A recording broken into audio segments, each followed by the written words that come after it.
village. Pourquoi un orgue Renaissance ici, dans ce lieu? Alors on voulait trouver une esthétique d'instrument qui soit rare et donc qui fasse connaître l'abbaye de Saint-Amand-de-Boixe.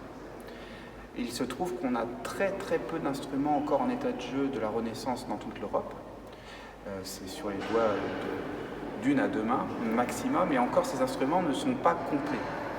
Alors on s'est dit, faisons un orgue Renaissance à Saint-Amand, et peut-être qu'on aura la chance de créer un peu un chantier école, comme serait en archéologie, et comme ça on aurait le moyen de faire venir des gens de loin pour connaître et animer musicalement l'abbaye de Saint-Amand-de-Boixe. L'orgue Renaissance, c'est aussi un instrument qui est très riche par ses couleurs, et qui fait entendre énormément de musique. On peut, avec un orgue Renaissance, jouer facilement 2 siècles et demi de musique, donc de la fin du XVe siècle au milieu du XVIIe siècle. Aussi, il se trouve que bien sûr c'est une esthétique qui nous intéresse, donc les différents membres de l'association de Noël Carré, car notre spécialité c'est de redécouvrir les instruments anciens et les musiques anciennes, tout particulièrement entre le XVIe et le XVIIIe siècle. Il y a aussi différentes tailles d'instruments, et des instruments du XVIIIe peuvent être extrêmement grands, donc très chers. Donc il a aussi fallu trouver un équilibre entre notre budget, l'édifice et l'esthétique que nous cherchions. Et en ça, l'orgue Renaissance est apparu comme l'instrument idéal, et aussi il pouvait occuper la place sous cette voûte qui est magnifique. Et aussi un des grands intérêts, c'est que d'un seul coup l'instrument n'était plus en tribune comme très souvent les orgues, mais il se retrouvait pied à terre. Et à partir de là, on pouvait faire de l'orgue un instrument qui allait soutenir les voix et les autres instruments de musique, notamment pour les concerts qu'on voulait faire à Saint-Amand. Ça n'est pas un instrument solitaire, l'orgue de Saint-Amand, c'est un orgue qu'on joue avec les autres, et ne serait-ce que par sa disposition.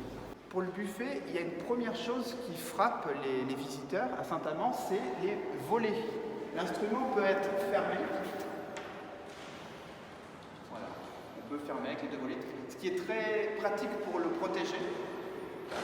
Et ensuite, ouvert, les volets vont aider le son à se projeter dans toute la nef.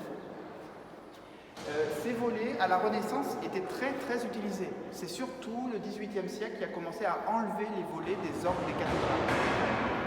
Les volets, même certains peintres, et non des moindres, par exemple Holbein ou Cosmetura, vont faire des volets d'orgue. On a encore des traces. Et très souvent, ce qui apparaît, c'est le soleil et la lune, l'Ancien et le Nouveau, l'Ancien Testament éclairé du Nouveau Testament.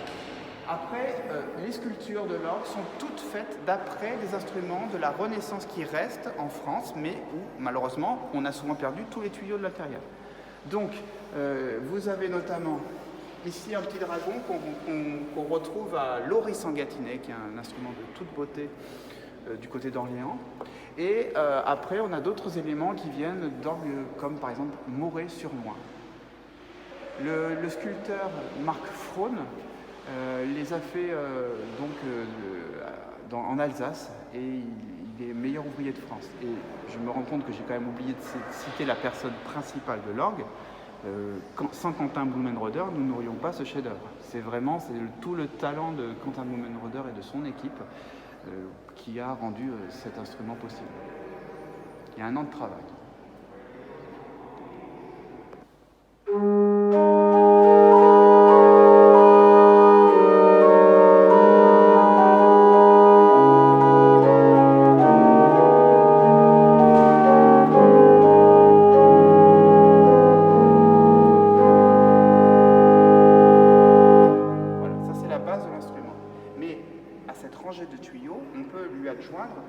D'autres rangées de tuyaux.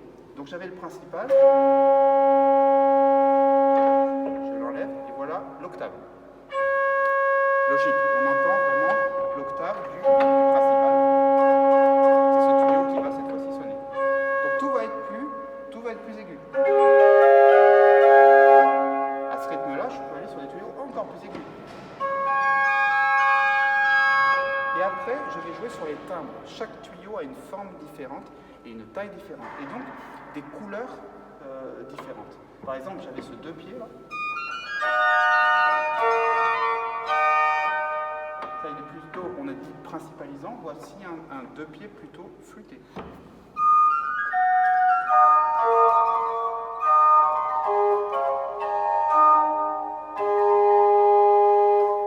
Et après, on a aussi une autre famille de tuyaux qui font entendre des résultantes harmoniques différentes que simplement l'octave.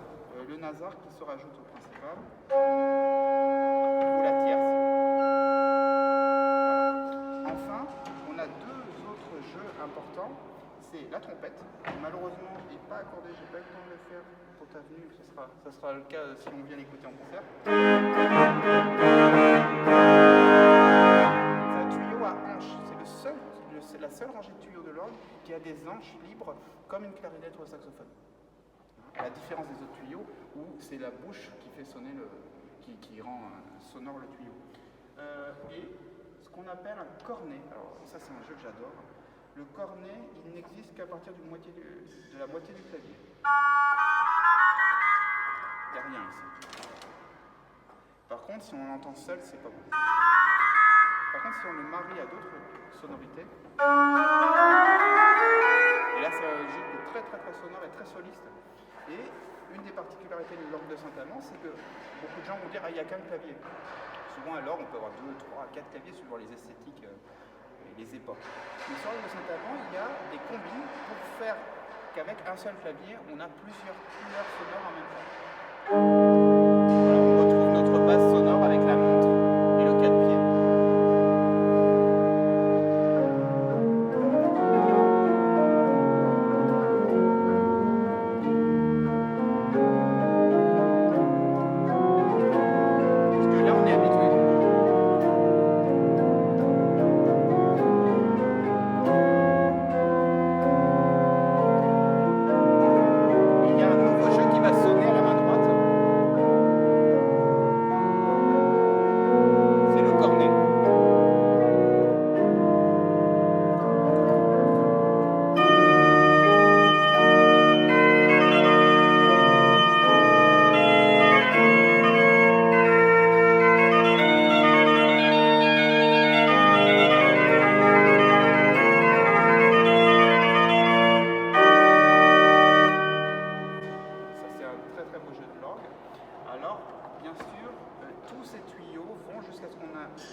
Sonner l'orgue de manière importante et on peut lui adjoindre le pédalier.